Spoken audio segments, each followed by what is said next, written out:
নমস্কার বন্ধুরা, Dreamland cooking চ্যানেলে আপনাদের সবাইকে স্বাগত। আজকে আমি আপনাদেরকে বানিয়ে দেখাবো মাটনের চর্বি আর মাটনের কিমা দিয়ে ঘুগনি রেসিপি। এই শীতকালের কিন্তু এরকম চর্বি বা কিমা দিয়ে ঘুগনি হলে জাস্ট অসাধারণ লাগে।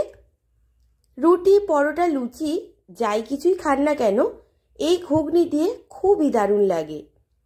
আর এই রকম চর্বি দিয়ে ঘুগনি খেতে কে কে ভালোবাসেন অবশ্যই কমেন্ট বক্সে কমেন্ট করে জানাবেন। আর এই রেসিপিটা আমি আপনাদের সামনে খুব সহজভাবে তৈরি করে দেখাবো। চলুন তবে রেসিপিটা শুরু করা যাক, আর রেসিপিটা পুরোটা দেখার অনুরোধ রইল।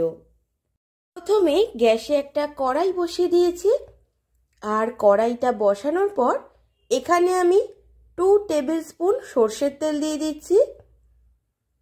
সর্ষের তেলটা কিন্তু যতটা সম্ভব কম ব্যবহার করলেই ভালো হয়। এরপর তেলটা গরম হলেই ফোড়নে দিয়ে দেবো একটা তেজপাতা, আর 4 থেকে 5 টুকরো মতো দারচিনি, আর 4টে মতো এলাচ, আর দিয়ে দেবো হাফ টিস্পুন মতো গোটা জিরে। এরপর ফোড়নটা যখনই ভাজা হয়ে যাবে তখনই কিন্তু এর মধ্যে আমি দিয়ে দেবো 2টো মাঝারি সাইজের পেঁয়াজের কুচি। তার আগে এখানে আমি দিয়ে দিচ্ছি 4 থেকে 5টা মতো লঙ্কাকে আমি চিড়ে রেখেছিলাম। প্রথমে এইটা তেলে দিয়ে দিলাম, তারপর কিন্তু আমি এখানে 2টো মাঝারি সাইজের পেঁয়াজের কুচি ব্যবহার করছি। পেঁয়াজটাকে কিন্তু প্রথমে হালকা একটা লালচে রং ধরা অবধি ভেজে নেব। এরপর পেঁয়াজটাকে ভাজা হয়ে গেলে এই মধ্যে আমি দিয়ে দেবো আদা রসুনের পেস্ট। এখানে আমি দিচ্ছি 1.5 টিস্পুন মতো আদার পেস্ট, আর দিয়ে দেব 1.5 টিস্পুন মতো রসুনের পেস্ট। এরপর আদা আর রসুনের পেস্টটাকে খুব ভালো করে তেলের মধ্যে একটু নেড়েচেড়ে নিতে হবে, যাতে আদা রসুনের কাঁচা গন্ধটা চলে যায়। এরপর সমস্ত মশলাটা যখন ভাজা হয়ে যাবে তখন কিন্তু এক এক করে সমস্ত মশলাগুলো আমি এর মধ্যে দিয়ে দেবো। প্রথমে এখানে আমি দিয়ে দিচ্ছি একটা বড় সাইজের টমেটো কুচি।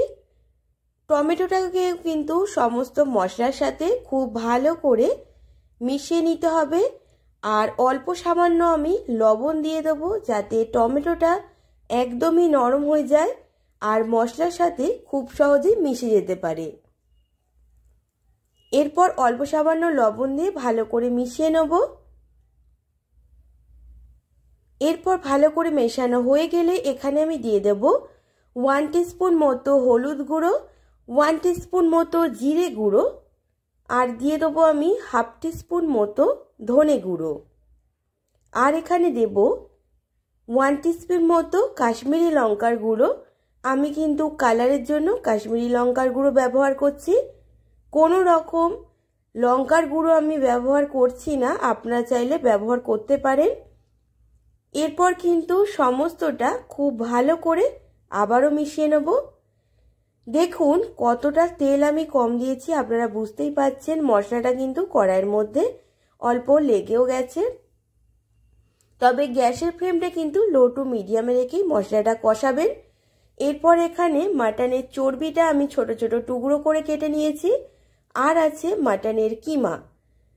এরপর ভালো করে সমস্তটা ভালো করে কষিয়ে নেব। আপনারা চাইলে শুধু চর্বি অথবা শুধু মাটনের কিমা ব্যবহার করেও ঘুগনিটা তৈরি করতে পারেন। তেলটা কম দেওয়ার কারণ হলো যেহেতু চর্বি পড়বে, সেই কারণে কিন্তু অটোমেটিক অনেকটাই তেল ছেড়ে দেবে। এরপর কিন্তু সমস্ত মশলাটা অল্প সামান্য জল দিয়ে দিয়ে আমি কষিয়ে নেব। আর এই মাটনের চর্বি আর কিমা সেদ্ধ হতে কিন্তু একটু সময় লাগবে, এই কারণে বেশ কিছুটা টাইম ধরে কিন্তু অল্প সামান্য জল দিয়ে দিয়ে আমি কষিয়ে নেব সমস্তটা। আপনারা চাইলে অল্প জল দিয়ে ঢেকেও সেদ্ধ করে নিতে পারেন, কিন্তু আমি এখানে অল্প অল্প জল দিয়ে কিন্তু কষিয়ে নিয়েছি।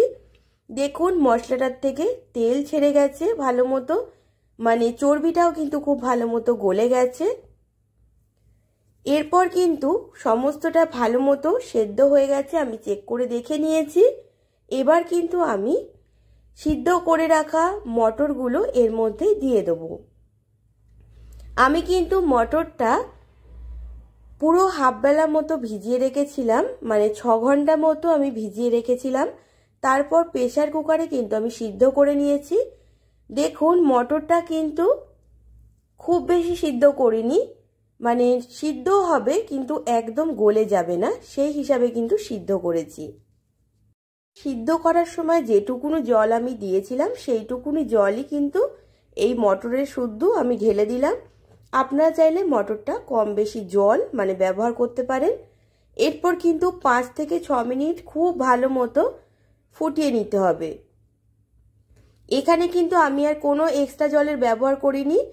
এরপর কিন্তু ভালো মতো ফুটে উঠলে হাফ টিস্পুন গরম মশলার গুঁড়ো দিয়ে আমি কিন্তু গ্যাসের ফ্লেমটা অফ করে দেবো। তৈরি হয়ে গেল মাটনের কিমা বা চর্বি দিয়ে দারুণ টেস্টি ঘুগনি। এই শীতকালে গরম গরম এক বাটি পেলে কিন্তু খুবই ভালো লাগে। আপনারা কিন্তু রেসিপিটা একদিন অবশ্যই ট্রাই করবেন, আর কেমন লাগলো অবশ্যই কমেন্ট বক্সে কমেন্ট করে জানাতে ভুলবেন না। আমার যদি এই রেসিপিটা আপনাদের ভালো লেগে থাকে তবে লাইক কমেন্ট শেয়ার করে দেবেন। আর আপনি যদি আমার চ্যানেলের নতুন বন্ধু হয়ে থাকেন তবে চ্যানেলটিকে সাবস্ক্রাইব করার অনুরোধ রইল। আজ এই পর্যন্তই, দেখা হবে আবার নেক্সট নতুন কোনো রান্নার রেসিপি নিয়ে। সবাই ভালো থাকবেন, সুস্থ থাকবেন, ধন্যবাদ।